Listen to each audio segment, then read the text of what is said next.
Started from the bottom, now we here. Started from the bottom, now my whole team here. Started from the bottom, now we here. Started from the bottom, now my whole team here.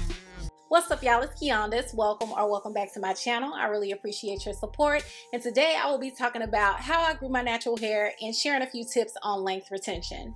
I have been natural for almost 3 years. It'll be 3 years in November, and I've learned quite a bit in that time. Now, we all know that genetics have a lot to do with how your hair grows, but trust and believe, I'm not related to Pocahontas or Rapunzel. This is the longest that my hair has ever been, and it took quite a bit of work.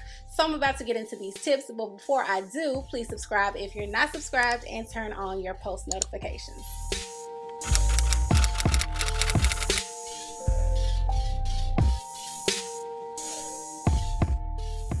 The biggest contributor to length retention for me has been protective styling. Protective styling is very important because not only does it protect the ends of your hair, which is the oldest part of your hair, but it also helps to reduce knots and tangles. So I highly recommend finding yourself a go-to protective style or styles so that you're not bored. There's so many to choose from.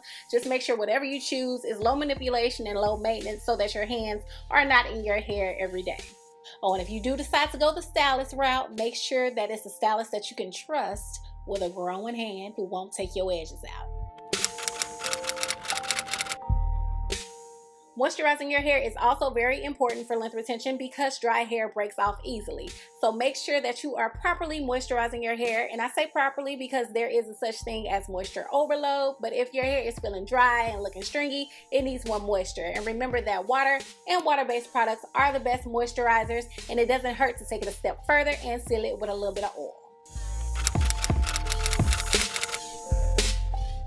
It is also very important to get rid of split ends. Oftentimes we hold on to those little raggedy ends for the sake of having long hair, but split ends don't do anything but keep splitting. And the longer you take to get rid of them, the more damage you're gonna end up cutting off in the long run. So do yourself a favor and get rid of those brittle busted ends today. If you want to keep the hair you have to be gentle. You have to love the hair. And what hits home for me is tension and detangling. Last year, I had a little run-in with these crochet braids that came up, tried to punk me, and left me with a little sacrificial patch right here, but it's growing back. So just be gentle and mindful of the styles that you're choosing. And as far as detangling is concerned, just take your time and section if you need to.